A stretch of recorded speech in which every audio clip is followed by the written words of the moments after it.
Pourquoi ça vous fait sourire? Non, je vois l'emplacement des appareils de projection qui sont restés, même si, je ne sais pas s'ils sont utilisés aujourd'hui. Est-ce que vous aviez une place privilégiée? Non, vers les premiers rangs, je crois. Ouais. J'étais étudiant à l'école normale à partir de 1957, pendant 4 ans. Et à cette époque-là, l'école normale c'est à 100 mètres, donc c'est vraiment très commode. Donc souvent le soir, un petit trot et on allait à la cinémathèque. La cinémathèque, c'était les grands classiques du cinéma, c'est-à-dire Renoir, John Ford, Eisenstein, Fritz Lang. Puis surtout venaient des films d'un peu partout dans le monde qu'on ne trouvait pas encore dans les salles publiques à Paris.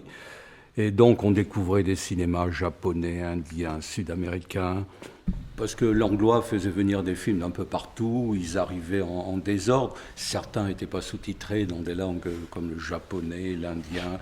Et donc, il passait en version originale non sous-titrée, mais il y avait toujours quelqu'un, l'anglois trouvait toujours quelqu'un pour traduire les dialogues ou une partie des dialogues pour les choses essentielles. Et parfois, il faisait appel aux normaliens à côté. Moi, j'avais un bon copain japonais à l'école normale que j'ai amené plusieurs fois pour faire la traduction des films japonais. Donc, c'était très amateur. Avec ces traductions, ces discussions, le film s'interrompait parfois pour que l'on discute. Il y avait de grandes discussions après les projections. Une belle époque pour le cinéma. En fait, l'anglois faisait beaucoup de choses. Donc, moi, j'avais envie, avec un ami de l'école normale, on a eu l'idée de faire un film qu'on a tourné. Et le matériel du Super 8 nous a été prêté par l'anglois. Donc on a fait un petit film dans la vallée de Chevreuse.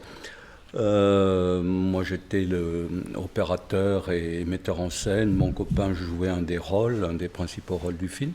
On se levait tôt le matin pour aller tourner dans la vallée de Chevreuse avant le début des cours ou des activités professionnelles. Et ensuite aussi, on a monté le film au-dessus, là, dans des salles où l'anglois mettait à notre disposition du matériel de montage. Ce film, il était un peu stupide, mais